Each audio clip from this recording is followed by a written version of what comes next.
Hello everyone. Today class we are going to discuss that is a concept of hapticity. Here this is a hapticity. Hapticity means the number of donor atoms of a ligand is directly attached with the metal atom is said to be hapticity. We all know that ligand means which is having a capable to donate a pair of electrons to the metal. For example, few of the ligands are having more than one donor atom. Say here how many number of atoms are showing direct connection with a metal. That number can be represented in the form of hapticity. That is generally represented with the symbol eta and eta x. Here x is the number. For example, one carbon is showing connectivity with the metal, then that is eta 1, 2 means eta 2, 3 means eta 3, like that. So here the questions regarding this hapticity we can see. The first question, organometallic compound, this one, bis-cyclopentadienyl dicarbonyl molybdenum complex follows 18 electron rule. They already given which is following 18 electron rule and asking to calculate the hapticity of CP groups here. As we know that CP means cyclopentadiene. So this CP is actually a fluxional ligand. That means this can show connectivity with the single carbon or 3 carbons, 4 carbons or 5 carbons. So here for example for the molybdenum case, this is a chromium family. So it is providing 6 electrons and CO we know 2 electron donor. So total it became as 10 electrons. So to reach 18 electron it requires how many electrons more? 8 electrons are required. That means each CO, either one should donate 3 electrons, other should donate 5 electrons. The total number should become 8. So here you see this is 6 and this is only 10. So this is only becoming as 8, right?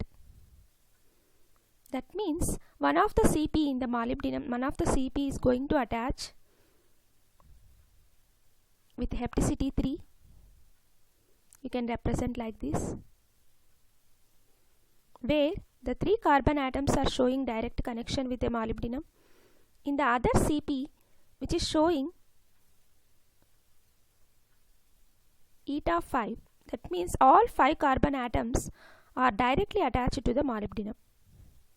In this case this is acting as a eta 3 and this is acting as a eta 5. So this is a 3 electron donor and this is a 5 electron donor, so that this molybdenum will reach 18 electron.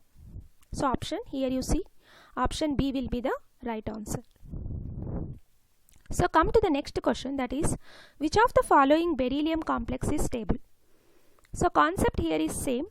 So here beryllium is attached to the CP. The CP is showing the various hapticities, like one is 5, another is 2 and 1, another is 1 and 5, another is 3 and 1. Now we have to look here, this is a beryllium, this is a main group S block element. So you have to look for octet rule rather than 18 electron rule. The one which obeys octet rule, that can be considered as stable. So accordingly the beryllium outermost beryllium atomic number is 4. So outermost it is having only 2 electrons, and to reach octet it requires 6 electrons. So that means it has to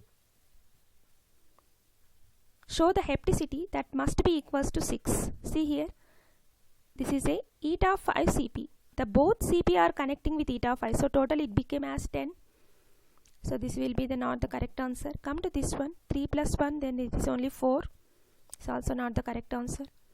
Come to this one, this is 1 is connecting with 2, another one is connecting with 1. So total became as 3. So here we should require how many? 6, right? So this is 1 connectivity and this is 5. So this is providing 6 electrons and it is showing connectivity. One CP is showing here, you see, only with 1 carbon, and another CP is showing connectivity with equidistance of 5 carbons, that is eta 5. So this will be the right answer because which is actually obeys the octet rule. So the next concept here is, so whichever the complex here you see, whichever the complex is stable, the complex which obeys octet rule or 18 electron rule, that can be considered as a stable. Accordingly you have to find in the complex hapticity. It is clear now? So next concept is That is, here you can see these are the 3 questions regarding hapticity only. Just we will try to solve this one also. This is the, what is the hapticity of cycloheptatriene ligand in a complex of this one? This is a tricarbonyl cycloheptatriene molybdenum complex. As we know that this is a chromium, molybdenum, tungsten. So in this family it is going to provide again 6 electrons, and 3 carbonyls are providing 6 more electrons. To reach 18 electron, it requires how many? It requires 6 electrons. That means it should show the connectivity 6. So eta must become 6. Usually cycloheptatriene, you can see this one. This is a cycloheptatriene which is having total 7 carbons, but out of 7 only 6 are showing connectivity with the molybdenum. The remaining one will become as sp3 hybridized carbon, which is not in plane. Here you see, this is a sp3 hybridized carbon, this is out of plane, and these all are sp2 hybridized carbon which are present in plane. So here this hapticity, what is hapticity? Eta 6. Come to the next one. Which case of the following is most easily reduced? Reduced means it is going to undergo reduction and it is gaining electrons. Which can gain electrons? Whichever is required electrons to reach 18 electron, that will gain easily. For example, vanadium CO6. So vanadium is providing 5 electrons for the cluster, and this is providing 6 multiplied with 2, 12 electrons. Total it is become as 17. So to reach 18 electron, it is just less 1 electron lesser, it is having a 1 electron lesser. So that is the reason it will gain immediately 1 electron and it will undergo reduction. So that's why the vanadium CO6 is the most reduced carbonyl. Easily it can reduce. Okay. So it will reduce into the VCO6 minus. Come to the remaining options. You see chromium hexacarbonyl. It is already having 18 electrons. This also having 18 electrons, and this also having 18. So it doesn't require to gain electrons to reach 18 electrons and to get stability, right? So here VCO6 will be the right answer. So this is a bonding of cyclopentadiene, that is a tetracyclopentadienyl titanium complex. So titanium, we know it is providing 4 electrons for the cluster, and to reach 18 electron it requires 14 electrons left. So 14 electrons means the 4 CP should contribute 14 electrons. So if you imagine, for example, if 2 CPs are contributing like eta 5 and eta 5, then it will become as 10, and the remaining 4 electrons are going to contribute in the form of, that is a eta 1 and eta 1, but here you see this is in the CP minus form, because here titanium is in the plus 2 and this CP is in the form of minus. So the total it is contributing 18 electrons. So here you see this is a eta 5, this is another is eta 5, and this is eta 1, and this is also a eta 1. So it is showing only 1 carbon connectivity. Come to the next concept, that is a EAN rule, which is also explain the stability of organometallic compounds. According to EAN rule, so here you see, in the formation of complex, in the complex formation, the metal is going to combine with a number of ligands. Here we do not know how many ligands it is going to combine. Nickel, for example, here you see nickel is going to treated with carbonyl. We do not know how many moles of carbonyls are required. So here the ligands are added to the metal until the total number of electrons surrounding to the metal should become the nearest noble gas atomic number. For example, nickel atomic number is 28 and the nearest noble gas atomic number is krypton, that is 36. So the difference between the nickel and krypton is how much? The difference here is only 8 electrons, right? Here the difference is 8 electrons. So 8 electrons means it requires how many ligands it has to combine? Each ligand can provide 2 electrons, so it has to combine 4 ligands. That is the reason the nickel is going to combine with 4 moles of CO and it is going to form nickel tetracarbonyl. So the number of ligands is decided by the EAN rule. Here you see, According to this rule, the process of complex formation and the ligands are added to the central metal until the total number of electrons should become equals to the nearest noble gas atomic number. Here you see the nearest noble gas atomic number. So because this is a 28 and here the total number of electrons of this complex should become nearest noble gas, that is a 36. The difference is 8, so that is the reason the nickel is going to combine with 4 carbonyls. So which states as EAN rule. So how to calculate the effective atomic number? There is a formula, that is effective atomic number can be calculated by using Z minus X plus 2N. Z means here atomic number, X is oxidation state of metal, N means number of ligands. So the usually question can be asked, calculate the EAN number of for the below compounds. How to calculate? You see here, this is a manganese.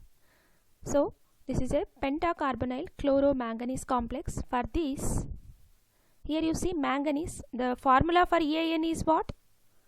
That is a Z minus X plus 2N. So Z is atomic number. Atomic number of manganese is 25. Minus X. Is it having any charge? No, this is a neutral complex. So not required. Plus 2N. How many ligands it is going to combine total? 6 ligands. So 25 minus 12. So it became how much? So here you see 25. Sorry, this is plus 12. So how much it became? It became total 37. Is it obeys the nearest? Is it reach nearest noble gas atomic number? No. That's why this complex is very unstable. If it will become stable when it is in the form of plus. So EAN number for this compound is 37, which is unstable. Those complexes where that EAN number should become equals to the nearest noble gas atomic number, then that complex is said to be stable.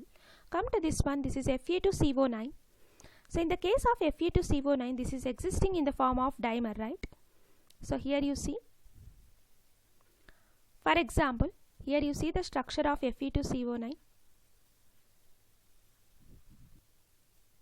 Here the structure of Fe2CO9, if you observe, this is Fe2CO9 structure. In this structure, the iron is having the 3 terminal carbonyl atoms, and at the same time which is having a Fe, that is a metal-metal bond,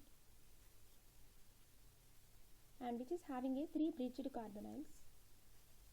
If you notice, each iron is contributing 26 electrons, and all these 3 terminal carbonyls are going to contribute 6 electrons, and these bridged carbonyls are going to contribute 1 electron for each iron. So that's why all 3 bridged carbonyls are providing 3 electrons for each iron.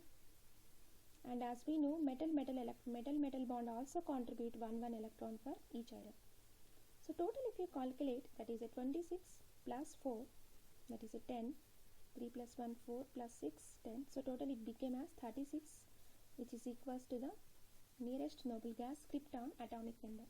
So the effective atomic number of iron in Fe2CO9 is 36, which obeys EAN rule, so the compound is more stable. This one. So this effective atomic number, how much each iron is? 36. Come to this one. This is a Fe3CO12. In the case of Fe3CO12, here you see, this is Fe3CO12. So if you notice, Fe3CO12 structure is like this. It is having 3 iron atoms are connected with a metal-metal bond. But out of 3 iron atoms, the 2 are having a similar chemical environment here. These 2 are having bridged carbonyls and having 3 terminal carbonyls. And this iron atom is having only 3 terminal carbonyl atoms, which doesn't have any bridged carbonyls. So if you look at here, these 2 iron atoms are similar and which obeys effective atomic number rule. That is, it is becoming effective atomic number of these 2 iron atoms are 36. Why? Because see, these 2 iron atoms, iron is providing 26 electrons atomic number, and oxidation state is 0. Why? Because carbonyl is a neutral ligand, and which is showing the connectivity with 3 terminal carbonyls. So 3 means it is providing 6 electrons, and it is having a 2 metal-metal bonds coming 1 electron from here, 1 electron from here, and 2 bridged carbonyls coming 1 electron from here, 1 electron from here. Total 4 electrons, so it is becoming equals to 36. This is also equals to 36. But come to this one. This iron effective atomic number is not equals to 36. So here Fe3CO12, which do not obeys the effective atomic number rule. Out of all three, which one iron do not obeys the effective atomic number. So come to this one. This is a hexacarbonyl manganese. As we know that manganese is providing 7 electrons and 6 carbonyl means it is providing 12 electrons. And manganese atomic number you have to calculate here, that is a 25, and this is providing 12 from here. So the total it is becoming equals to how much? 37. But it is existing in the plus 1. So it is becoming 36. So which also obeys effective atomic number rule. This is stable. Come to this one, VCO6 minus. Vanadium is 23 and carbonyls are providing 12 electrons and minus 1. That means minus 1 means plus 1 extra electron. So total it became how much? 36. So VCO6 minus also obeys the effective atomic number rule. So except this, all are obeying effective atomic number rule. This is also do not obeys, right? So finally, by using this effective atomic number rule, we can say we can easily calculate the number of metal-metal bonds, and also we can explain the stability of the given complex, and we can also explain the reason for dimerization and trimerization. Here you can see FeCO5, if you calculate effective atomic number for these, this is 26 and this is also having a 10 electrons, which is a 36, right? Here MnCO5, if you calculate, this is 25 and CO is providing only 10 electrons, 35. So to reach effective atomic number, it requires one more electron. That is the reason the MnCO5 usually undergo dimerization, so that each fragment can gain one more electron extra from one metal-metal bond. So the Mn2CO10 will obey effective atomic number rule. So thanks for watching this video.